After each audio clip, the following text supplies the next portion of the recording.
And welcome back. Be honest, do you think your relationship or marriage could survive without sex? That's right. No hunching, no hanky-panky, no nothing.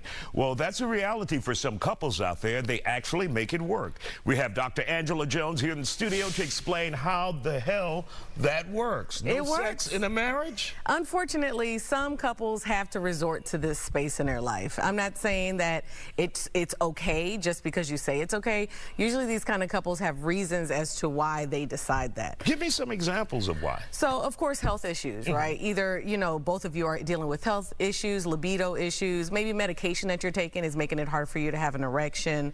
Having children, it changes your body, right? So the problem is that whenever it's mismatched in the relationship, and how do you determine if this is a sexless relationship or not if one person has high libido and one person has none? So, you know, you have to determine if you want it to work. It has to be a mutual decision, but it has to be a mutual decision that both of you are happy to do.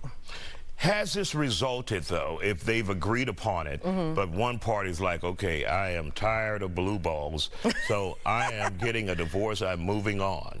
You know, the thing is that if you talked about it and both of you mutually agreed on it, then you guys have to continue. The key is communication. You have to continuously communicate. The thing that people don't understand is that a sexless marriage doesn't mean that you don't have intimacy. You're still talking, you're still cuddling, touching, doing a lot of different things, and actually still being very close to one another. But if one person is saying, I can't do this, this is not going to work, I would first, of course, say, try to go to a sex therapist first. Try to see what things you can do, and then you guys ultimately will have to make a decision in regards to like the status or the relationship, like, can we do this or can we not? Should couples be in fear that their relationship will diminish or turn into essentially a business partnership where they're there just for the kids, they're there just for finances, but intimacy is not there, sex not there? Yeah, when you're having a business transaction, you guys are just two people in the night passing by each other. That is just a partnership. And if that is okay with you guys, I guess you can say that, but the key thing is that you have to find joy and happiness in your relationship.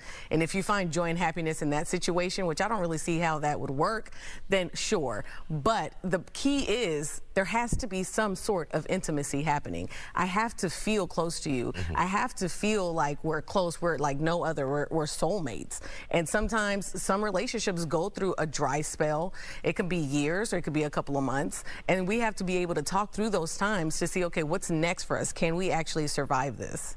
And so how did many you know, long ago, baby boomers like grandparents, well, past baby boomers like our grandparents did, because you would go into their houses and they'd have separate rooms. They would have separate rooms. But they were just like happy, and you never know anything was wrong. Well, that's if they were happy, right? But the separate rooms was a cultural norm. Like, you didn't want to show your kids that you guys were sleeping in the same bed. It was about manners, right? And that's, things changed. So you say grandma is they creeping in the middle of the night, going to grandpa's, that's right, or he's creeping into her room.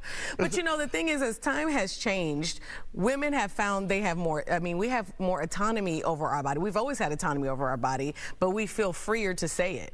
So back then, it was an obligation. I have to have sex with my husband, and that is that, regardless if I'm enjoying it, if I'm in pain or not. So it was almost like a sacrificial act a lot of women had to do in order to keep the marriage okay. But that didn't determine if they were happy. The problem is our culture determines like how often you have sex is supposed to determine how happy you are. But I know a lot of people who have a lot of sex and they're miserable with their spouse. They're just doing it because that's the only thing they actually know how to do well.